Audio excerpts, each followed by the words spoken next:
بسم اللہ الرحمن الرحیم. دوسرے حوالہ الکنی والالقاب میں تو مہر لگا دی اس کے شیعہ ہونے پر. وہ لکھتے ہیں کہ ابو فتح محمد بن عبد الکریم بن احمد ایک متکلم فلسفی اور عشری عالم ہے. الملل والنحل کا مصنف ہے. اس کی عبارتوں کا ترجمہ یہ اثنا عشری شیعوں میں سے بھی ہے جو موسیٰ بن کاظم کی موت پر یقین رکھتے ہیں. انہیں قطیہ کہا جاتا ہے. ان کا عقیدہ ہے کہ موسیٰ بن جعفر کاظم کی وفات کے بعد امامت ان کے اولاد میں چلی آ رہی ہے. یہ بات و تفصیل کے بعد پھر وہ آخر میں یہی لکھتے ہیں کہ یہ 12ویں امام ہیں جو امام قائم المنتظر جو سلمان رائے میں چھپے ہوئے ہیں. بہرحال یہ تو ایک حاشیے میں بریکٹ میں تھا. آگے لکھا ہے اثنا عشریہ کا یہی طریقہ ہے. اور پھر آگے لکھتے ہیں الکنی والالقاب میں. اچھا اس کا حوالہ بھی نوٹ کر لیں تاکہ یہ نہ جی بات کی تھی حوالہ نہیں دیا. الذریعہ الی تصانیف الشیعہ جلد نمبر 22 صفحہ نمبر 220. اور الکنی والالقاب کا ترجمہ حوالہ یہ نوٹ کر لیں جلد دوم صفحہ نمبر 374 شہرستانی مطبوع تہران طبع جدید. لکھا ہے شہرستانی کی اس تحریر کی جو خبط اور بدحواسی اور بالکل ظاہر ہے. یہ معجم البلدان میں ہموی کا کہنا ہے کہ اگر یہ شخص اعتقاد میں خبطی نہ ہوتا تو بے دینی کی طرف اس کا میلان نہ ہوتا تو یہ امام وقت ہوتا. ارے جب ہوتا تو جب کچھ ہوتا لیکن جب وہ خبطی اور پتہ نہیں جاہل اور کیا کیا لکھا اس کو. اور پھر آگے فرمایا اس نے انہوں نے کہا کہ یہ جو ہے دنیا کی باتیں کرتا تھا. بعض مجلس میں اس کی جو ہے وہ باتیں ہوتی تھی. اللہ اور اس کے رسول کی کوئی بات نہ کی اور نہ کسی شرعی مسئلے کا جواب دیتا تھا. اسی الملل والنحل سے بھی اور جو ہے الکنی والالقاب سے بھی اور ہمارے علماء اہل سنت سے بھی طبقات شافیہ میں بھی اس کے شیعہ ہونے کا تصریح اور حوالہ موجود ہے. اور ایک اور حوالہ میزان سنہ میں بھی اس کے شیعہ ہونے کی تصریح ہے. خیر اب جو بات نظام کا بھی حشر دیکھ لو. یہ تمہارا نظام جو ہے اور اس کو اسی الملل والنحل کو غلام حسین نجفی نے پنجاب کے جو ہے شیعہ عالم اس نے یہی کتاب کو اہل سنت کی کتاب کا اس کو ہم نے 2 حوالوں سے ثابت کر دیا کہ یہ شیعہ ہے.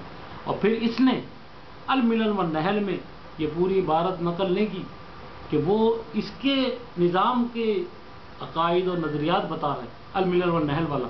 اور لکھا الملل والنحل حوالہ نوٹ کر جز اول صفحہ 77 میں اور قاعدہ کی چھپی ہوئی فرقہ نظامیہ کے حوالے سے لکھا ہے ابراہیم بن یسار نظام جو فرقہ نظامیہ کا بانی ہے اس کے عقائد میں سے 11واں عقیدہ اس کا رجحان راوزیوں کی طرف تھا. بزرگ صحابہ کے بارے میں تبرع باز تھا. اس نے اول یہ کہ امامت کے لیے نص اور تعین ضروری ہے جس میں کوئی پوشیدگی نہیں ہونی چاہیے. حضور صلی اللہ تعالیٰ علیہ وسلم نے حضرت علی مرتضیٰ رضی اللہ تعالیٰ کی امامت کو بہت سے مقامات پر واضح کیا. آگے یہ چند باتیں کی کہ یہ معتزلی تھا اور حضرت عمر فاروق اعظم کی شان میں اور دیگر اکابر صحابہ بزرگ صحابہ کرام کی شان میں تبرع کرتا تھا. آخر میں جو آگے چل کے یہ لکھتے ہیں الملل والنحل میں کہ نظام معتزلی بہت سی جھوٹی اور تہمتوں میں سے ایک جھوٹ اور تہمت یہ بھی لگائی کہ حضرت عمر فاروق رضی اللہ تعالیٰ نے بیعت صدیق کے موقع پہ حضرت خاتون جنت کے شکم میں پر ضرب لگائی جس کی وجہ سے ان کے پیٹ میں موجود محسن نامی بچہ گر گیا. عمر چلا کے کہہ رہے تھے گھر کو آگ لگا دو, اس گھر کو آگ لگا دو. اور گھر میں صرف اس وقت گھر میں حضرت علی فاطمہ حسن حسین رضی اللہ تعالیٰ موجود. لکھا ہے یہ جھوٹی من گڑت تہمت نظام نے لگائی.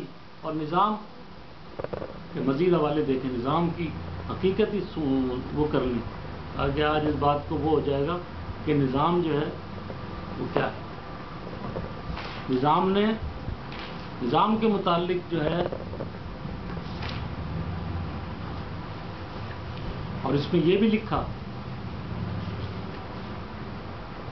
کہ نظام جو ہے معتزلی شیعہ عقائد کا حامل تھا انوار نعمانیہ. اچھا اس میں ایک حوالہ تو یہ بتاتا ہوں ابراہیم سیار معتزلی شیطان تھا. نعمت اللہ جزائری شیعہ نے انوار نعمانیہ میں جلد نمبر 2 صفحہ نمبر 228 پر یہ عبارت نقل کی ہے کہ ان معتزلہ شیعہ فرقوں میں سے ایک فرقہ نظامیہ ہے جو ابراہیم بن یسار نظام نامی شخص کے پیروکار ہیں. یہ شخص قدریہ شیطانوں میں سے ایک تھا اور اس نے فلاسفہ کی کتابوں کا مطالعہ کیا اور ان کے کلام کو معتزلہ کے کلام سے خلط ملط کر دیا. اور شیطان کی روایتوں کو کون مانے گا سوائے شیطان کے اور کوئی نہیں مان سکتا. اور قدریہ سے کا بھی تعلق تھا اس کا, معتزلہ سے بھی تعلق تھا, شیعوں سے بھی اس کا تعلق تھا. کون کہاں سے بچاؤ گے اس روایت کے لیے؟ اور اس نے یہ من گھڑت بات کی تھی. اور پھر آگے نعمانیہ, انوار نعمانیہ جلد نمبر 2 صفحہ 229 میں فرقہ نظامیہ کے عقائد میں سے ایک یہ بھی ہے کہ انہوں نے ایک طرفہ رجحان کیا اور حضرت عمر فاروق اعظم رضی اللہ تعالیٰ عنہ نے اس کو چھپا دیا کہ مولا علی شیر خدا کو امامت کے لیے منسوب فرمایا. بہرحال یہ باتیں تو اس نے اپنی جگہ کی. بتانے کا مقصد یہ ہے کہ انوار نعمانیہ والے نے فرما دیا, بتا دیا کہ یہ شیطان ہے. اب مجھے بتاؤ شیطان کی باتوں کو کون مانے گا اور کون عمل کرے گا؟ پھر دیکھو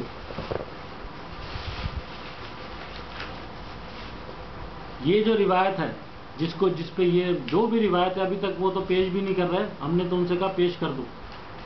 پھر اب اس روایت کے متعلق ابن حدید شیعہ شارح نہج البلاغہ اس نے جو ہے کمال کر دیا, اس نے فیصلہ کر دیا. اس نے کہا کہ بھائی یہ جو روایت ہے سیدہ فاطمہ رضی اللہ تعالیٰ عنہ کے گھر پر ہجوم کرنے اور اسے جلا دینے کا جو ذکر ہے, فرمایا خبر واحد غیر موثوق بہی. صحابہ کرام یہ خبر واحد ہے اور ثقہ نہیں ہے.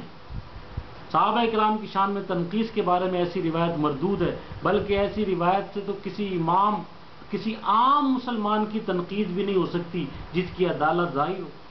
چھ جائے گا صحابہ کرام جن کی عدالت ظاہر ہے, عدل ظاہر ہے, ان کے لیے یہ باتیں کرنا.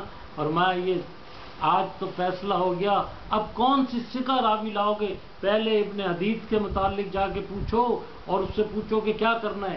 ابن حدید کا انکار کرتے ہو تو ثقہ راوی کو کہاں سے لاؤ گے؟ اور ثقہ راوی لاتے ہو تو ابن حدید کا کیا کرو گے؟ آخر میں ایک اور حوالہ میں اس سلسلے میں دے دوں تاکہ وہ بھی فیصلہ کن ہو جائے کہ اصل بات کیا تھی. اس میں بھی تھوڑی سی ڈنڈی ماری گئی ہے, لیکن قریب فیصلہ کن باتیں ہیں. حق الیقین کتاب کا نام ہے, ملا باقر مجلسی معتبر ان کی شخصیات میں سے, معتبر علماء میں سے, کتاب بھی معتبر ہے. اس میں یہ لکھا ہے باب پنجم صفحہ 111, اور اس میں بھی یہ در تانے بر غاصبین خلافت, یعنی جو تانا دیتے ہیں خلافت کے غصب کرنے والوں کو, ان کو یہ جواب دے رہے ہیں. ترجمہ لکھ, اے رسول خدا صلی اللہ علیہ وسلم کی دختر, یہ حضرت عمر فاروق اعظم رضی اللہ تعالیٰ عنہ ان کے جو ہے